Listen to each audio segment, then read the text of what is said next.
This should be fun. Hi, my name is Charles Preston and I collect things.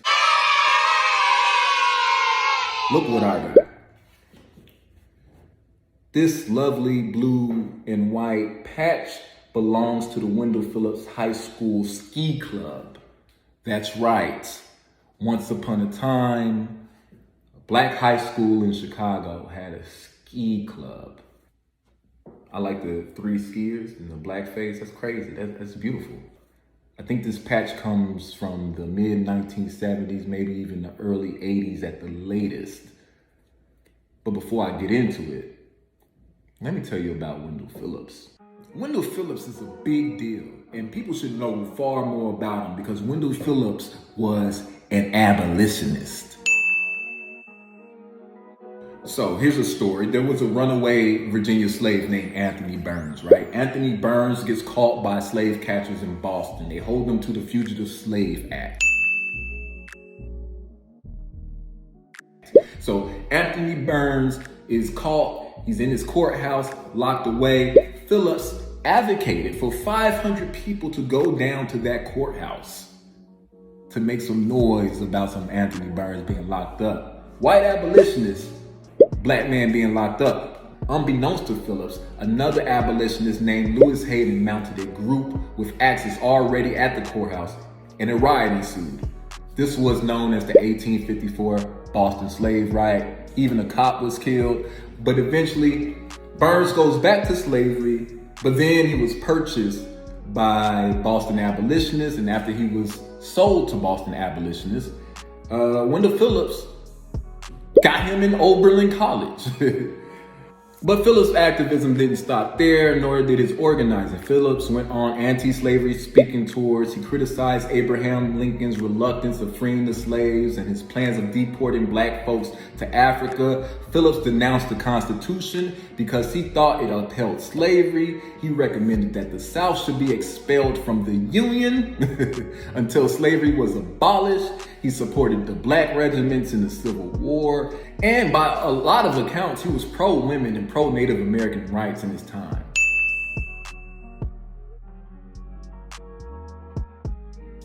So this is why we need to research, the abolition period. A lot of folks just know about John Brown, but there was a lot of white folks who was like out here.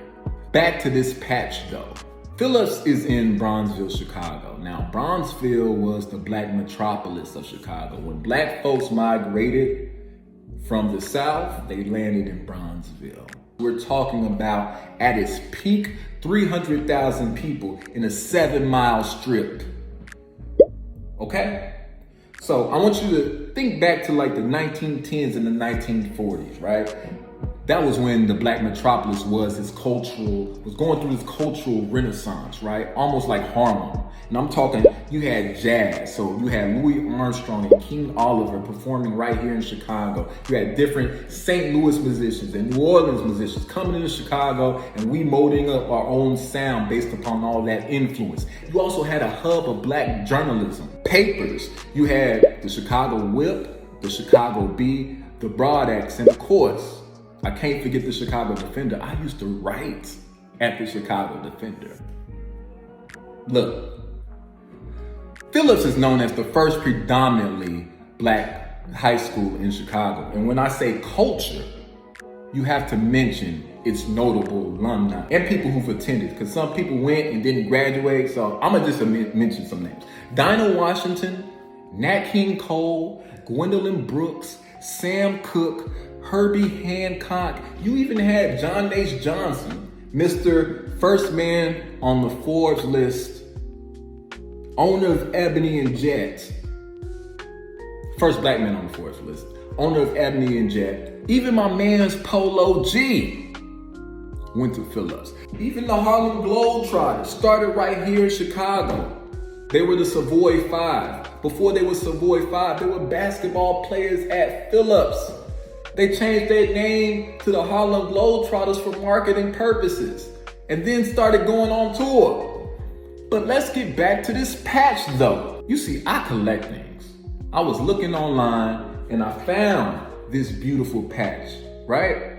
And then I started Googling. That's how I get some of my information. I just started Googling. And you know what? Maybe y'all better at Googling than I am, and I dare y'all.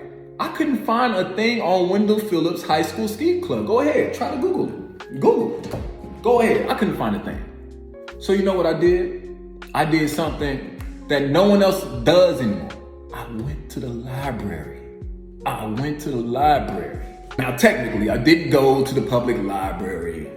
I just went to the Chicago Public Library website. But I will say, get your library cards. Here's mine. And this is the Newberry Library. I got 2 library cards. Here's my Chicago Public Library, right? Advocate for more funding for libraries. So I hit the online sites for my Chicago Public Library. So I thought to myself, why not search the archives of the Chicago Defender? I mean, they're the biggest black newspaper. They should have anything on this ski club. And lo and behold, I was right. Not only did it have things mentioning the Wendell High School Ski Club, but there was an entire column dedicated to skiing called Ski Bag. It was by this man named Ron Blackman. And this column was weekly. He was talking about an entire black ski community, not just the Wendell Phillips High School Ski Club, but he was talking about an entire black skiing community. He was promoting skiing weekly in Chicago. He was talking about groups I've never heard of, like the Chicago Ski Twisters, which was the first predominantly black ski club in Chicago. He was talking about the Snow Gophers, who are still around today. He was talking about Common Ground Ski Club, who met at Thule Park Fieldhouse. He even mentioned the Black Diamond Ski Club. That was an organization that actually planned ski wear fashion shows. And they actually had parties at the beach, and they had horseback riding. There were the Junior Ski Hawks, the Winter Bandits. Hyde Park Academy had a ski club. And yes, he mentions the Wendell Phillips High School Ski Club. And you can see that he said it met every Friday morning at the school, and the membership was restricted to students.